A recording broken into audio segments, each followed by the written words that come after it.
prolongado, ¿no? Luego tenemos a las toxinas menores. Tenemos a la toxina delta, que es letal hemolítica, la toxina teta, que es una perfingolicina, responsable del halo de hemólisis, es una citolicina. La toxina kappa, fíjense, gelatinasa, colagenasa letal, necrosante, produce destrucción del músculo. ¿Ves? Destrucción del músculo. Toxina lambda, metaloproteasa, colagenasa, pues la invasión intestinal. Fíjese, rompe el colágeno, entonces se va diseminando el microorganismo, ¿no? Se va destruyendo la arquitectura del tejido y eso permite que el microorganismo vaya invadiendo, ¿no? Además se tiene la toxina gamma, dieta, toxina nu y ni, las cialilasas. Entonces este microorganismo realmente es una bomba productora de toxinas, ¿no? Además produce esta enterotoxina, que produce intoxicación alimentaria, y esta se produce en el intestino grueso durante la esporulación del microorganismo. Es citotóxica porque altera la permeabilidad de la membrana. Se une a la membrana celular, calcio dependiente, cambia la permeabilidad celular, calcio independiente y posteriormente produce muerte celular. Entonces, fíjense, aquí están las toxinas, ¿no? Los tipos que son, el mecanismo de acción, la homología con algunas otras toxinas y posteriormente la actividad biológica que ya hemos indicado, ¿no ven? ¿Ya? Aquí fíjense cómo entra la toxina y posteriormente cómo va produciendo normalmente el daño. Esta es de la enterotoxina, ¿no? La enterotoxina, fíjense cómo se pega, calcio dependiente, posteriormente calcio independiente, ¿no? Afecta a la permeabilidad celular, posteriormente se muere la célula y se produce daño y diarrea, ¿ya? Entonces, en cuanto a la patogenia, el Clostridium perfringens produce la gangrena gaseosa. Este microorganismo se puede infectar por fuente endógena o exógena. Endógena normalmente es a nivel del colon, digamos, ¿no? Normalmente estos microorganismos viven en el colon, entonces cuando hay una necrosis del colon, digamos, o cuando hay un cáncer en colon, este microorganismo puede empezar a invadir y puede empezar a producir justamente gangrena, ¿no? O incluso también la gangrena se presenta en pacientes que tienen, por ejemplo, diabetes, ¿no? En los pacientes con diabetes se presenta esta enfermedad. ¿Por qué? Porque la circulación no es buena, ¿no? Y principalmente en los miembros más alejados, como ser los pies, los dedos, se empiezan a gangrenar y posteriormente incluso llega un momento en que hay que amputar los dedos o se tiene que amputar directamente el pie, ¿no? Entonces, eso, por ejemplo, es una complicación. Entonces, puede haber una fuente de infección endógena y otra exógena. En la exógena, por ejemplo, es por una herida, ¿no? Se da una herida, una fractura compuesta, o perdón, una fractura, ¿cómo le dicen? Expuesta, no compuesta, expuesta, una fractura expuesta. Entonces, ahí el microorganismo invade y posteriormente va desarrollando la gangrena. O un corte, cualquier herida, ¿no? Fíjense, cualquier herida, se da contaminación de los tejidos y normalmente esta contaminación de los tejidos es por una flora microbiana mixta. Entonces entran cocos, entran bacilos gram negativos, principalmente enterobacterias, ustedes saben que están muy difundidas en el ambiente, y estas hacen que baje el potencial de óxido reducción porque consumen todo el oxígeno en el lugar de la infección, y esto promueve que empiecen a desarrollar estos bacilos. Y al empezar a desarrollar estos bacilos, ¿no? Empiezan a producir toxinas, todas las que hemos hablado, principalmente la alfa, y esta produce lesión en los tejidos vecinos, necrosis, edema y gas. Entonces, es un microorganismo proteolítico, y al ser un microorganismo proteolítico, además es fermentativo, entonces produce gas, dióxido de carbono, produce las aminas llamadas, las aminas aromáticas, como ser la cadaverina, la putrescina, y esas empiezan a quedarse atrapadas en los tejidos, y eso hace que el tejido se hinche y cuando tú lo tocas o lo aprietas, crepita, como si fuera papa frita. Suena, ¿por qué? Porque hay gas que está siendo atrapado, quedado en el tejido. Y este gas, ¿qué hace? Contribuye a que no llegue riego sanguíneo. Como no llega riego sanguíneo, ¿no? Como no llega riego sanguíneo, ¿no? Ya no llega oxígeno, ¿no? Se establece nuevamente bajo potencial redox, va avanzando, va avanzando, va avanzando, y posteriormente va afectando más y más y más y más y más. Y al final, ¿qué sucede? Que hay una afectación mayor, primero localmente, destrucción de tejido, y posteriormente las toxinas van pasando a la sangre, y posteriormente producen lo que se llama una toxemia, y al final esto conduce normalmente a la muerte, ¿no? Entonces, fíjense, los datos de curso rápido, progresivo, con necrosis muscular y grave toxicidad sistémica, taquicardia, fiebre, periodo de incubación de 1 a 4 días. El comienzo es brusco, fuerte dolor en el lugar del trauma. Progresa en minutos u horas, fíjense la voracidad, ¿cómo se dice? La virulencia del microorganismo, ¿ya? Se produce un exudado marrón, cero sanguinolento, con un olor dulzón, y posteriormente ya avanza, ¿no? Fíjense, aquí, por ejemplo, tienes una herida limpia, pero fíjense aquí, característica ya cómo esta herida se está gangrenando, ¿no? Aquí ni hablar, fíjense, el miembro está ya completamente gangrenado. Fíjense aquí cómo tenemos aquí son como, ¿qué se llama? Pues estas, ¿ah? Cuando te salen como en la mano cuando haces mucho ejercicio, ¿cómo se llama? ¿Qué? Ampollas. Ampollas, fíjense, son ampollas, ¿no ve? Son ampollas, fíjense, ¿no? Seguramente por el edema, ¿no? Por el edema, ¿no? Por el edema, fíjense, son ampollas, y fíjense cómo está completamente inflamado, ¿no? Y fíjense, está negro, ¿no? Negro, y está completamente inflamado. Y esto, fíjense, es una operación, ¿no? Que se ha complicado, y esto lo único que queda es cortar el miembro, ¿no? Otros factores predisponentes, por ejemplo, son la arteriosclerosis, ¿no? La arteriosclerosis, ¿qué es lo que hace? Fíjense, se llenan los vasos, ¿no? De grasas, y no hay flujo sanguíneo, se detiene el flujo sanguíneo, y esto determina que el microorganismo pueda desarrollar en los tejidos que ya no son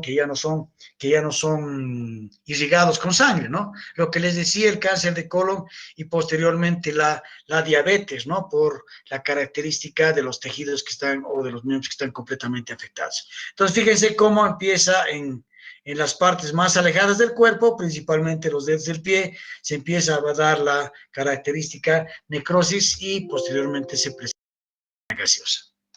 ¿Alguna pregunta tienen hasta aquí?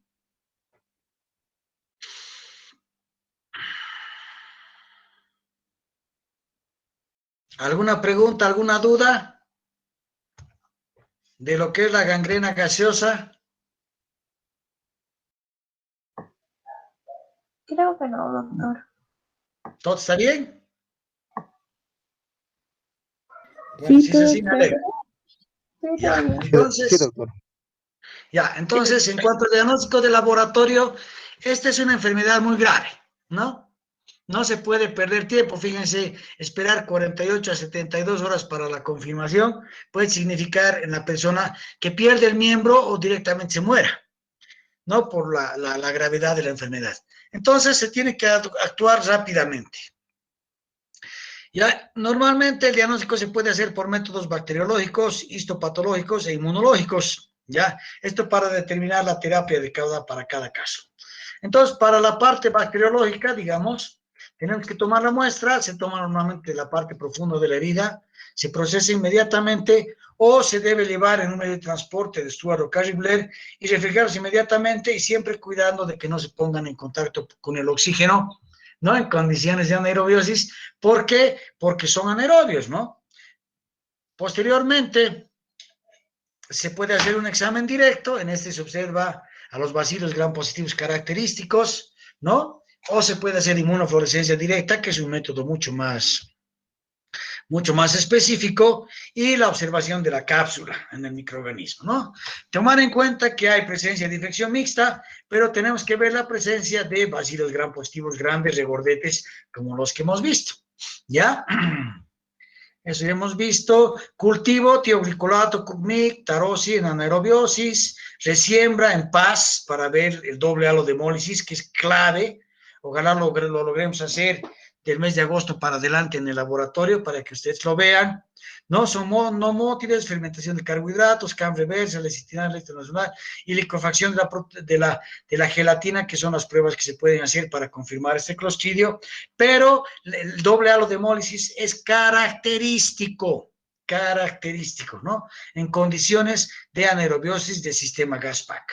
Serológico para ver qué serotipos de bacterias son y también para ver el tipo de toxina. Eso es el tipo de toxina, será el toxicológico, alfa, beta, epsilon.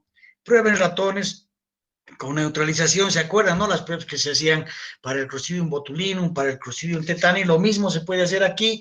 Un ratón con antitoxina, otro ratón con sin nada, a los dos se les inyecta y posteriormente se ve si uno logra sobrevivir o los dos mueren y se hace ya de comparaciones. Y el diagnóstico génico es para determinar el toxotipo tipo presente en la muestra, ¿ya? Eso sería el diagnóstico de la gangrena. En cuanto a la intoxicación alimentaria, se lo tiene que buscar al microorganismo en la materia fecal y en el alimento. Una concentración mayor a 10 a las 6 unidades formadoras de colonia por gramo se considera positivo, ¿no? El problema es que puede estar como flora microbiana normal de hisopeado faringio, ¿ya? Si en el alimento se encuentra mayor a 10 a las 5, esto nos está dando un resultado positivo. Aquí lo tenemos al bacilo gram positivo, aquí fíjense produciendo esporas, el Clostridium tetani, aquí células vegetativas. Aquí fíjense, se nota su cápsula, ¿no? Su cápsula característica, notan la refringencia, ¿no? ¿Ya?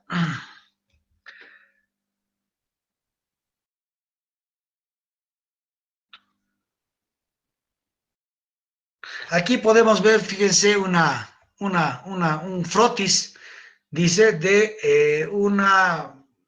del intestino, ¿no? De una muestra tomada del intestino, y se puede ver la formación de las esporas en el bacilo, fíjense, ¿no? En las esporas en el bacilo, fíjense cómo no se altera mucho la morfología, como les digo, lo que se puede ver aquí, ¿ya? ¿Ya? Y fíjense, aquí se la ve a la espora, produciendo la espora, y aquí a la célula vegetativa del bacilo. Fíjense aquí ya en las placas de agar sangre, ¿no? Y se tiene que ver el doble halo de hemólisis, ¿no? Se tiene que ver el doble halo de hemólisis. Este doble halo de hemólisis, fíjense aquí hacia la luz, hacia la placa no se la ve bien, pero hacia la luz se nota, ¿no? Notan, ven un halo de hemólisis beta al medio y alrededor un halo de hemólisis alfa y beta, ¿no? Aquí clarito, fíjense, la hemólisis beta alrededor de la colonia y la hemólisis alfa por afuera. ¿Ves esto? Ya a veces ya es característico. Esta es la prueba de cam reversa. Fíjense que lo que se tiene que observar es la presencia de esta flecha, pero en este caso, aquí ponemos al Streptococcus agalactiae y estas son estrías del perfringens y fíjense cómo nos da el cam reversa positiva, ¿no ven? Aquí la fermentación, ¿no? Aquí, por ejemplo, el cookmeat, característico con la producción de gas por actividad proteolítica en el medio de carne cocida, la prueba de la gelatina, nitratos, indol, que son las pruebas que se pueden hacer para confirmar. Posteriormente, la determinación del tipo de toxina, ¿no? Por métodos inmunológicos, puede ser por ELISA, ¿no? Ya por ELISA o para determinar, digamos, el toxotipo, ¿no? El toxotipo. ¿Ya? En cuanto a la intoxicación alimentaria, ¿no? Fíjese, está altamente difundido, se puede someter al tratamiento técnico defectuoso, que se encuentra comúnmente en los hospitales. Contaminación preferentemente de origen fetal o en alimentos de origen animal, ¿no? Entonces fíjense en la carne, el ceviche, puede ser en los sándwiches que no están adecuadamente procesados, ¿no? Adecuadamente procesados, ¿no? ¿Ya? En cuanto al tratamiento, ¿no? En cuanto al tratamiento, se tiene que hacer un debridamiento quirúrgico, ¿no? En cuanto al tratamiento, ¿no? Se tiene que hacer un debridamiento quirúrgico, ¿ya? Se debe administrar, ¿qué se entiende por debridamiento quirúrgico, no? A ver, aquí le pondremos tratamiento, ¿no? Entonces, el primero hemos dicho debridamiento quirúrgico, ¿no? Quirúrgico, debridamiento. Esto es el hecho de que se tiene que amputar. Se tiene que amputar, se tiene que sacar, se tiene que quitar la infección. Y la única manera es quitando esa parte que está afectada o está infectada, ¿no? Posteriormente se tiene que administrar antibióticos, principalmente penicilina, ya que normalmente evita la replicación del bacilo, ¿no? Evita la replicación del bacilo y principalmente detiene la producción de toxina. Se debe administrar antitoxina polivalente, ¿no? Se tiene que administrar antitoxina polivalente, ¿ya? Eso para el tratamiento de la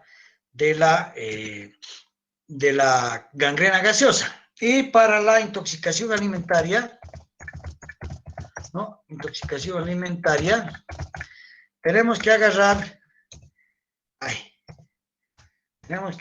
y tenemos que dar tratamiento sintomático. ¿No? Como la toxina entra, se sale y bueno, ya se acabó el proceso infeccioso, ¿no ve? En cuanto a la prevención y control,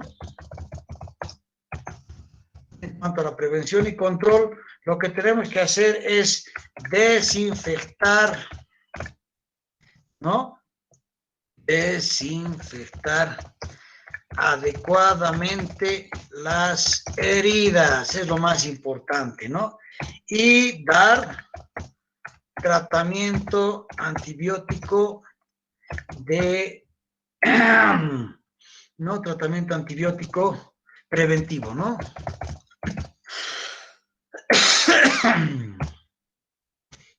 Tratamiento antibiótico preventivo, ¿no? ¿Ya? Entonces, el tratamiento es ese, ¿no? Y la prevención y control, lo más importante es desinfectar y adecuadamente las heridas, que se evite la infección, ¿no? Que se evite la infección, ¿ya? Que se evite la infección y posteriormente dar tratamiento antibiótico no es preventivo, ¿no? ¿Cómo se llama adecuadamente? Se dice profiláctico, ¿no? Profiláctico. Dar tratamiento antibiótico profiláctico, ¿no? ¿Ya alguna pregunta hasta aquí? ¿Alguna duda sobre los clostridios productores de gangrena gaseosa? Doctor. Dime. Bueno, no sé si lo escuché bien, pero cuando mencionó las enterotoxinas, dijo que era calcio dependiente. La unión Bueno, esas a toxinas. las células. Y posteriormente se da la producción de la toxina que es calcio independiente. Independiente, doctor, entonces. Claro, o sea, la unión es calcio dependiente. Posteriormente la producción de toxina es calcio independiente, ¿no? ¿Dónde está? A ver.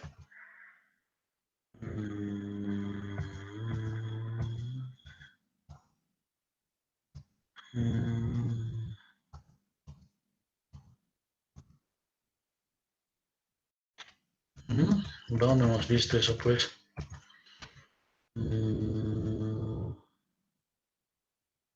Intoxicación deliberada, ¿no ve? Aquí las toxinas, aquí la enterotoxina, ¿ves? Unión a la membrana celular, que es calcio dependiente, y posteriormente cambio de la permeabilidad, que es calcio independiente, y posteriormente produce la muerte celular, y eso da como resultado una diarrea, ¿no? Diarrea, pero así como entra la toxina, se sale y no hay mucho problema, ¿no? No hay mucho problema. O sea, una mala manipulación de los alimentos, que estos se contaminen con las esporas de este microorganismo, te puede llevar a esto, ¿no? Te puede llevar a esto.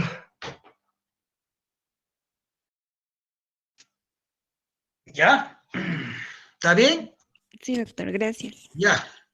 Otro clostridio es el Clostridium difficile y este produce la colitis pseudomembranosa. La colitis pseudomembranosa. Y esta es una enfermedad que normalmente se da porque las personas abusan de los antibióticos, ¿no? Entonces, normalmente tienen un proceso diarreico, tienen cualquier cosa y empiezan a tomar antibióticos y estos antibióticos eliminan a la flora microbiana normal y permiten que prolifere el Clostridium difficile, que es flora microbiana normal, ¿no? Del colon. O sea, se mantienen en una población pequeña. ¿Por qué? Porque las otras bacterias están impidiendo su proliferación, ¿no? La flora microbiana normal. O sea, hay un proceso de, ¿cómo se dice comúnmente? De interferencia, que el microorganismo pueda crecer, porque están las otras bacterias ocupando el lugar, consumiendo los alimentos, no lo dejan crecer. Pero cuando esas bacterias son eliminadas por un tratamiento antibiótico previo, este microorganismo empieza a proliferar y empieza a aumentar en número y como resultado te produce la colitis pseudomembranosa, ¿ya? Entonces, esta se presenta como una inflamación aguda de la mucosa intestinal que se caracteriza por la presencia de pseudomembranas o placas en el colon. Fíjense, afecta principalmente a mayores de 65 años, ¿no? Especialmente hombres, ¿no? Entonces, ¿ya? ¿Cuál es, digamos, la historia? Normalmente la historia es que los pacientes consumieron principalmente clindamicina. Unos dicen que es clindamicina, otros dicen que es ampicilina, ¿ya? Y otros incluso dicen que hasta las quinolonas en la actualidad están produciendo. Ahora, ¿qué es lo que pasa? Hay personas que tienen diarrea, toman cipro, no les pasa nada con la cipro y se van, por ejemplo, a un antibiótico más fuerte, amoxicilina con ácido clavulánico, y eso ya para qué, ya limpia todo y permite que este microorganismo empiece a proliferar y produzca la colitis pseudomembranosa. Y aquí, fíjense, está clarísimo, se ve en una imagen por colonoscopía, fíjense las pseudomembranas, ¿no? Que son características de esta enfermedad, ¿ya? Entonces, fíjense, estas normalmente son dos toxinas, la toxina A, que es una enterotóxica, y la toxina B, que es citotóxica, ¿no? Entonces, es un doble efecto, digamos, de las dos. Fíjense cómo se produce el daño a la mucosa, como resultado las células mueren, y al morir las células, normalmente sale el líquido del edema, de los vasos capilares, este líquido del edema cubre esto y forma lo que se llama las pseudomembranas para tapar esas úlceras que se han generado y posteriormente esto produce una inflamación del colon por el daño al tejido que se está haciendo por las dos toxinas y como resultado se da una colitis pseudomembranosa, ¿no? Entonces fíjense cómo las pseudomembranas, aquí normal, fíjense, no se ve nada, pero aquí está llenito de las pseudomembranas, uy, aquí ni hablar, ¿no? O sea, un método muy fiable para el diagnóstico justamente es la colonoscopía, ¿no? El diagnóstico clínico tiene una sensibilidad del 98% y especificidad del 91%. Es bien difícil identificar, digamos, a los microorganismos por bacteriología, ¿no? Se tiene que tener un medio específico que ya vamos a ver más adelante. Entonces, normalmente el diagnóstico se hace clínico, pero, como les digo, muchos médicos aquí en La Paz hacen la prueba que se llama la prueba de la colonoscopía, y esta prueba de la colonoscopía lo que hace es que elimina todo el contenido del intestino y posteriormente te meten el colonoscopio, te meten por el ano y no por la boca, es la diferencia, ¿no? ¿Cómo se llama? La endoscopía es por la boca, ¿no ve? Cuando te quieren ver el estómago, y la colonoscopía es por el ano. Entonces, ven por el ano y ¿qué tienen que observar? La presencia de estas pseudomembranas, ¿no? El cultivo, fíjense la sensibilidad que tiene. El ELISA es inmediato, pero es muy caro. Y el PCR normalmente tiene muchos limitantes, seguramente por las contaminaciones. En cuanto al ensayo, al diagnóstico microbiológico, se tienen que ver los ensayos de citotoxicidad. ¿Qué tenemos que buscar? Tenemos que buscar principalmente a las dos toxinas, a la A y a la B. ¿Se acuerdan, no ve? A la A y a la B. La toxina A es una enterotoxina y la toxina B es una citotoxina que actúa en forma en forma conjunta, ¿no? Entonces puede hacer inmunofluorescencia, se puede hacer inmunocromatografía, se puede hacer también PCR en tiempo real, pero para esto tenemos que agarrar y aislarlo al microorganismo y posteriormente buscar los genes, ¿no ve? ¿Ya?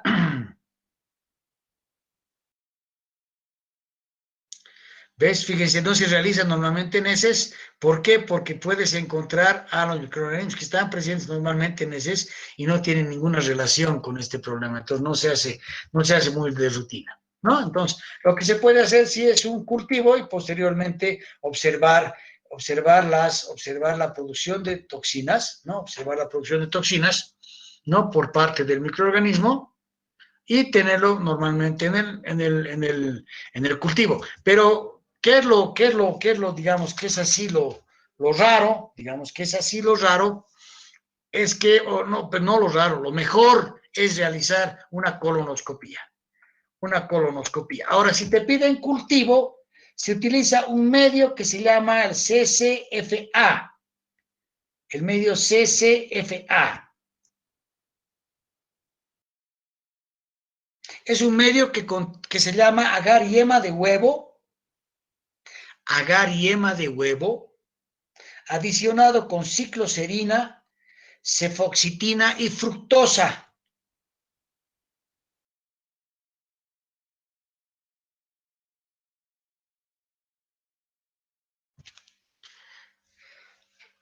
Adicionado con cicloserina, cefoxitina y fructosa. Primero a la muestra se le aplica un shock térmico. ¿Se acuerdan del shock térmico, no? ¿Qué era el shock térmico? ¿Quién me puede decir?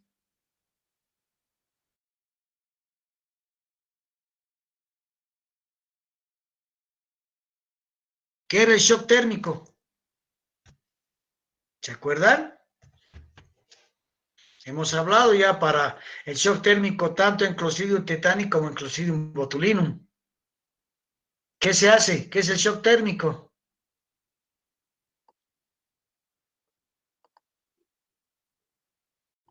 ¿Mm? ¿Qué es el shock térmico?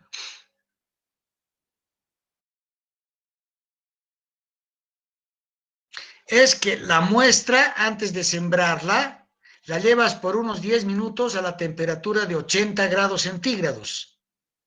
A esa temperatura mueren la mayoría de las bacterias que no son termoresistentes, que no producen normalmente esporas, ¿no? Enterobacterias, estafilococo, streptococcus, todos ellos mueren. No resisten esta temperatura, ¿no? No resisten esta temperatura. ¿Ya?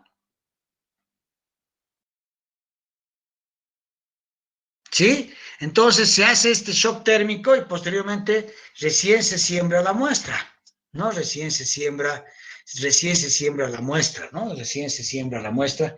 Y para confirmar, se debe saber que este es sacarolítico y es proteolítico. Y se lo puede identificar por aglutinación.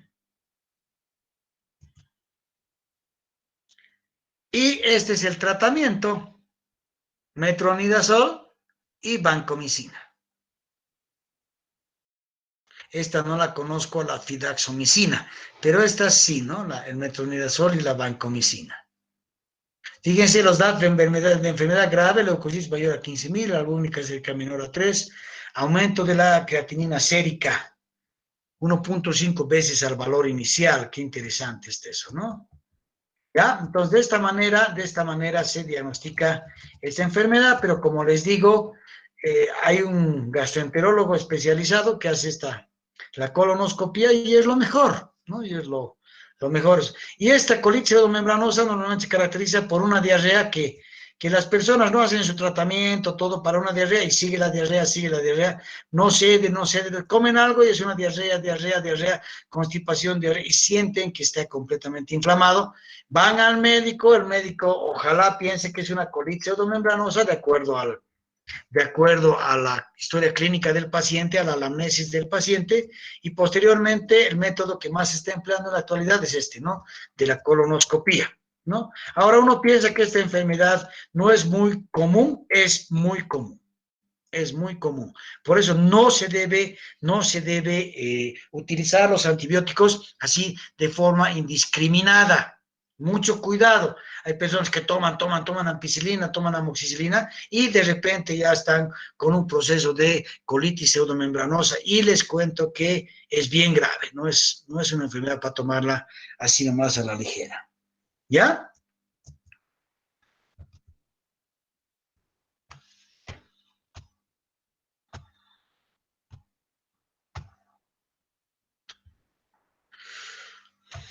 ¿Ya? ¿Alguna pregunta que tengan?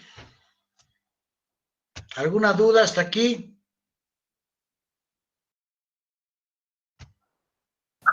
Doctor, ¿podría volver a repetir lo del medio de cultivo, por favor? De lagarde y yema de huevo. Ya,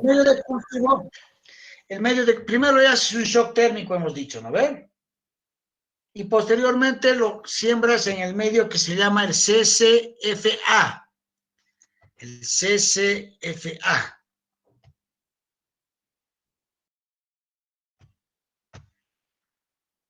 ¿No? El medio CCFA, que contiene agar, yema de huevo, adicionado con cicloserina, cefoxitina y fructosa, por eso CCFA, ¿no? Agar, yema de huevo, cefoxitina, ¿no? Cicloserina, cefoxitina y fructosa. Se lo incuba en anaerobiosis por el sistema GasPack.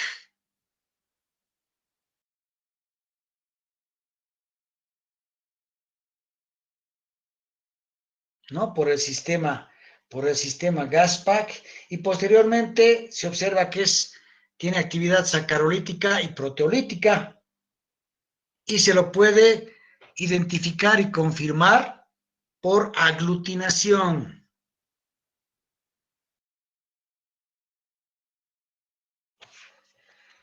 O sea, su aislamiento a nivel medio de cultivo es bien difícil, pues, porque hay mucho microorganismo en el colon, ¿no? Pero cuando ya se está con la colitis pseudomembranosa, yo creo que sí se puede lograr algo, ¿no?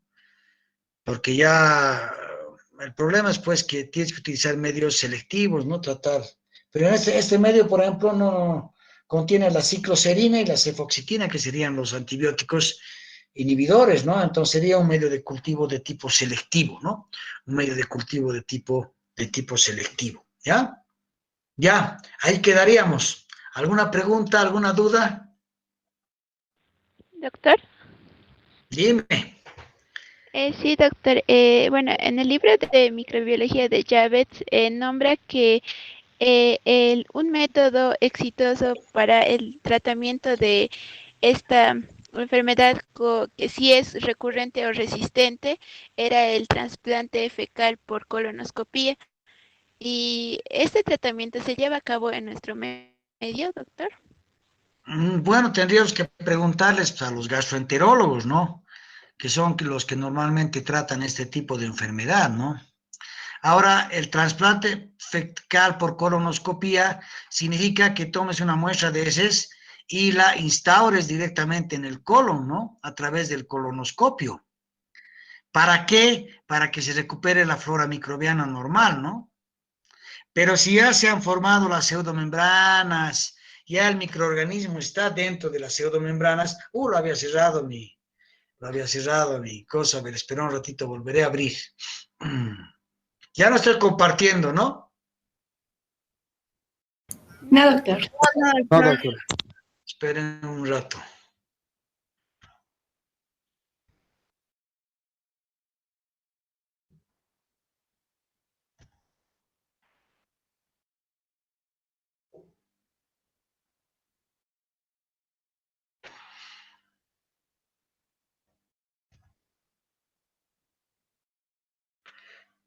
Si tú observas un poco la patología que produce la lesión, se producen las pseudomembranas,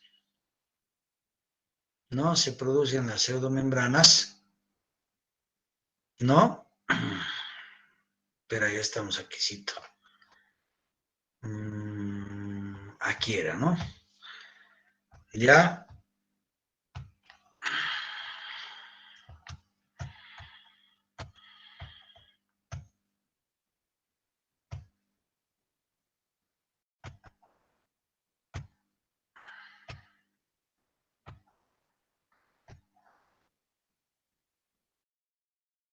Ya estamos compartiendo, ¿no ven?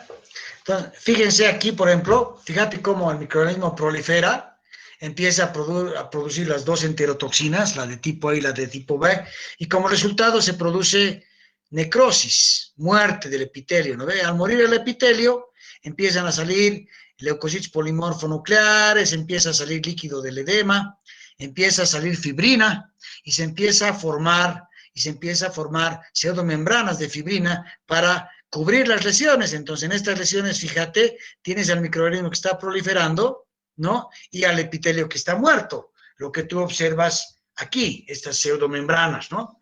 Fíjate el epitelio, qué tal está aquí, ay, perdón, fíjate lo dañado que está aquí, ¿no? Por un sobrecrecimiento de este microorganismo. Esto es lo que ves al comienzo aquí, en estas pseudomembranas, tienes fibrina, ¿no? Tienes fibrina, ¿no? Mejor así para que no se altere, ¿no? Tienes fibrina y también tienes las bacterias que están viviendo ya ahí adentro. Entonces, al dar las heces fecales puedes frenar un poco el proceso, ayudar a que se empiece a curar más rápido, ¿no? A que se empiece a curar más rápido, pero tienes que dar tratamiento antibiótico. Y un tratamiento antibiótico largo, te cuento, ¿no? Yo he tenido un conocido que le ha dado esto, de una diarrea, tomó Cipro, no le funcionó, puta, le digo, toma amoxicillin clavulánico, peor estaba. Entonces he agarrado y he dicho, puta, a ver, ayúdame, tengo un amigo que trabaja en el gastro, me lo ha conseguido el teléfono de un gastroenterólogo. Este gastroenterólogo hacía justamente la técnica de la colonoscopía y le ha diagnosticado la colitis pseudomembranosa, y posteriormente mi amigo ha tenido que estar casi en tratamiento en un mes, y les cuento que ha quedado así como se dice, impactado, ¿no? Ha quedado así traumatizado con esta colitis pseudomembranosa, ¿no? Se le suelta el estómago y empieza a pensar de que se puede tratar de esta enfermedad y realmente es grave, ¿no? O sea, a veces tú no las ves, no sabes mucho de las frecuencias, ¿no? Pero parece que esta enfermedad ya se está volviendo bastante frecuente por ese uso indiscriminado de los antibióticos, ¿no? Ya, ahí quedaremos. ¿Tienen alguna pregunta más? Doctor, Sí, dime. yo tengo una pregunta más. Siendo que esta afección podría ser, pues, es recurrente, entonces las bacterias pueden adquirir resistencia. O sea, ¿Cómo no, se no, recurrente pone? no, no recurrente, ¿no, Gloria? No recurrente, pero que se presenta con frecuencia. O sea, ¿a qué me refiero? La gente exagera con los antibióticos, toma como sea y después se le puede estar presentando esta afectación, pero no es en sí la colitis pseudomembranosa no se da como una enfermedad infecciosa. No, el microorganismo vive en tu colon, pero no te produce enfermedad. Te produce enfermedad cuando la flora microbiana acompañante de este microorganismo es eliminada y este comienza a proliferar y aumentar en número. Y eso hace que empiece a producir sus toxinas y produzca daño a nivel del colon. Por eso, colitis pseudomembranosa, ¿no? Pero entendeme, no es que sea, no te contagias, no te Ah, ya, contagias, ¿sí? doctor, pero estos microorganismos pueden adquirir resistencia o no. Claro, pues vos sabes que los microorganismos adquieren resistencia, pero normalmente la vancomicina o el metronidazol o ese otro antibiótico que se da como tratamiento no son normalmente utilizados. El metronidazol muy poco, ¿no? Se utiliza para el tratamiento de normalmente los protozoarios, ¿no ve? O las infecciones por bacterias anaerobias. La vancomicina no se utiliza, por ejemplo, para tratamiento por vía oral. Se utiliza normalmente para tratamiento por vía sistémica. En este caso tienes que tomar por vía oral, ¿ves? Y esta que no la conozco, normalmente se toma cada 12 horas. Pero este antibiótico se utiliza muy poco, entonces es muy difícil que la bacteria sea resistente a estos. Ahora, ¿qué es lo que promueve la proliferación? Otros antibióticos a la cual ella es resistente. Por decirte, la ampicilina, la clindamicina, y en la actualidad, como les he dicho, ya se está viendo que hasta las quinolonas ya están produciendo esto. ¿Está bien? Ah, ya, doctor, gracias. ¿Alguna pregunta más?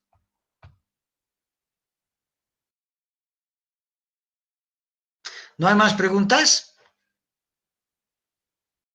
Ya, ahí quedaremos, ¿ya? Nos vemos el lunes. Ya, nos vemos el lunes. Chao, chao. Que tengan un bonito fin de semana. Hasta luego, Un doctor. bonito fin de semana. Chao, hasta luego. Hasta luego, doctor. Chao, chao, chao. Que les vaya bien. Hasta luego, Chao. doctor. Gracias. Chao, chao.